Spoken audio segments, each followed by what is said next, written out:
Saya itu memang menyesal sekali ya, kenapa sih orang wukuf itu kok dungani suwi ra barbar itu memang sakiniane. Boy donga iku yakin pangeran apian sediluk wis tetep dituruti, gitu aja gak usah lama-lama. Ya kata hikam kan gitu.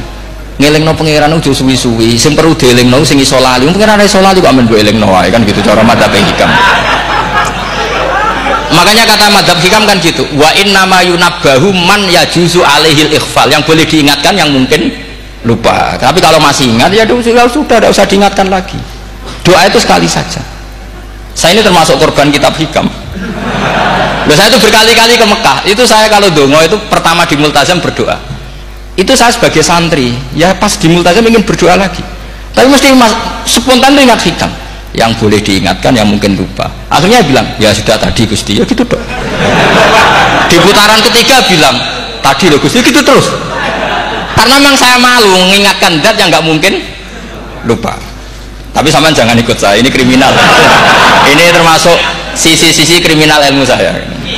Tapi ilmunya ada, sampean cari di hikam. Wa inna ma yunabbahu man yajuzu alihil ikhfal, yang boleh diingatkan yang berpotensi lupa.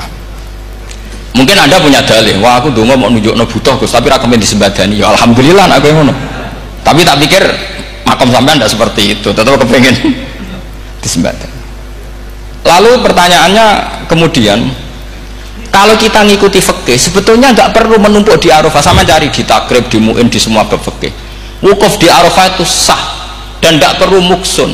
Walau mutaraddidan, meskipun hanya jalan-jalan. Bahkan di Fathul Mu'in diberi walau lagi, walau fitolabi abidin. Moro Arafah mbek golek duit ceblok atau golek apa ini wis sah. Lho andai kan semua melakukan itu mau ngesif muter saja kan selesai kan. Mari terus dodongkrok di situ lama-lama. Iya enggak? Zaman Fathul Mu'in itu hentikan walau mutaraddidan, lewat tok itu sudah sah. Bahkan walau fitolabi abidin, meskipun tidak punya niat wukuf, maunya ke situ, ya sudah nyari-nyari apa. Sing mari menumpuk gara-gara semua itu ingin ideal. Wah mumpung di Arafah, ngentekno Tegal, ngentekno sawah, wah sudah. Makanya kalau haji itu sama orang yang ngedol Tegal mesti seru, wah itu nangis. Haji be orang alim atau orang KBIH gak iso nangis karena malah badi kan, dia kan nggak pati iso nangis mesti itu. Nah ini kan, nah ini penting saya utarakan. Jadi andikan orang itu ya haji kayak orang-orang alim. Setahu saya orang-orang alim kalau haji ya biasa saja, sekadarnya. Karena ya dia tahu ini masalah karena nanti ganggu yang lain, sekadarnya. Karena kita ini berlebihan, akhirnya menumpuk di situ. Padahal fikih zaman dulu sudah mengatakan walau mutaraddidan fitolabi abidin, jelas itu takbirnya. Masih ingat atau tidak takbir? Harus ingat kan? Jadi ini kan problem kita lagi-lagi dah hafal, kita nggak menguasai ngotok fikih. Saya dulu sinau Fathul Mu'in, makanya Gus Zofur itu cerita, kita ini hidup, Gus Zofur sering cerita ke saya, kita ini hidup berkah Gus. Zaman saya jenengan itu rata-rata teman-teman Fathul Mu'in itu setengah hafal i'anah. Ya karena kompetitornya ya baik, peminatnya ya baik. Dulu saking senengnya Gus Naji sama ilmu itu, beliau pernah ikut Fathul Mu'in era saya. Padahal sudah dari Mekah lama, saking senengnya ilmu. Jadi kita dulu biasa diskusi dengan Gus Naji, dengan Gus Zofur karena saking senengnya ilmu. Ya itu tadi, karena memang ilmu itu asik. Tapi kita ini belajar fikih itu tidak seperti itu. Kita sudah kayak, ya sudah kayak orang-orang yang nggak mau fikih. Wong nak dongo ning Arafah gini-gini terus, ya hanya gitu-gitu dong. Tidak mikir kalau ganggu orang lain itu begini juga dipikir. Itu satu. Jadi menurut saya sampai jangan pernah terlintas bahwa pendapat jil atau apa saja itu pendapat. Walaysa kullu khilafin ja'a mu'tabaro illa khilafal ladzi haddu minan nadhari. Tidak semua khilaf itu kita hitung khilaf kecuali yang kualitasnya sama. Kecuali begini kualitasnya agak sama. Misalnya sholat jenazah. Sholat jenazah itu trennya kan mayit di depan, terus imamnya itu di belakang. Nah itu boleh, ada ulama mengatakan nggak apa-apa. Sholat jenazahnya di depan, mayit imamnya di jenazahnya di belakang, imamnya di depan. Meskipun itu tidak lazim, tapi masih masuk akal. Itu tadi fa'innal janazah laisat bimanzilatil imam. Piye jenazah ora imam wajib kok ngarep. Alasannya apa? Itu tidak orang liberal, itu kitab Mahalil. Kaul awal jenazah harus di depan, kaul sani tidak harus. BP jenazah itu tidak imam. Coba alasannya di depan apa? Dia ada tidak imam. Kalau seperti itu masih khilaf karena sama-sama ulama. Dan khilaf ini dipraktekkan, tapi jangan di sini loh ya, ini jadi fitnah.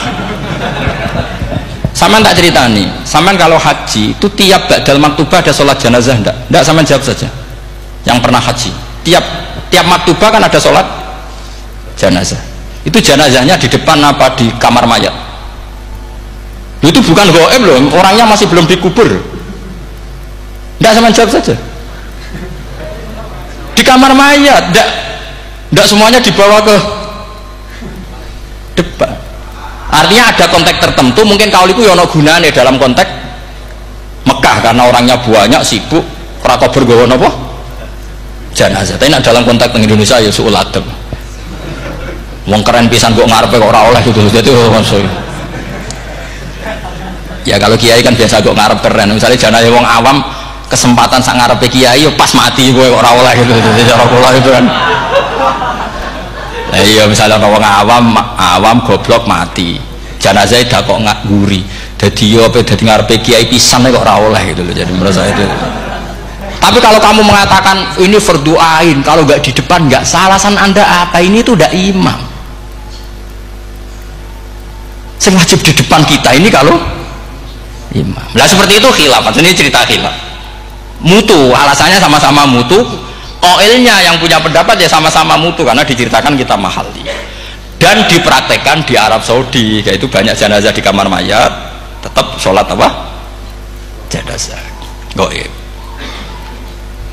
Itu pernah saya praktekkan, tapi sekali itu saja, mungkin tidak terulang. Pas kemarin Mbak Nafe Hajin, Mbak Nafe itu dekat jenazah itu tidak mungkin, banyak sekali gak sholat itu bengi-bengi tantai ini nganti jam loro. Dan saya akrab sama beliau, sering guyon sama saya.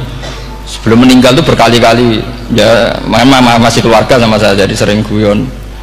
Dulu sering guyon sama saya.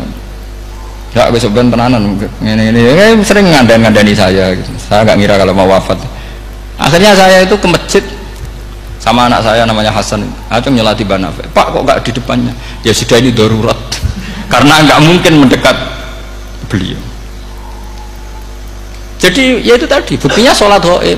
Sholat goib juga misalnya orang Kediri boleh nggak nyolati orang yang mati di NTT yang lebih timur, boleh nggak? Boleh, padahal mayatnya di belakang karena memang nggak imam. Nah kalau seperti itu khilaf, ini cerita kalau seperti itu khilaf meskipun agak-agak kontroversi tapi kualitasnya masih waras lah, masih bagus. Sampai kalau nggak percaya cari di mahali di bab jenazah. Kalau mahalnya ada di Qalyubi, tapi jelas saya yakin itu ada. Saya tidak donan yakin ya. Kalau ini mulang, ya mulang terus tidak punya masalah ingatan. Jadi ingat betul kalau takbir itu ada. Gitu. Jadi saya ingat betul kalau takbir itu ada.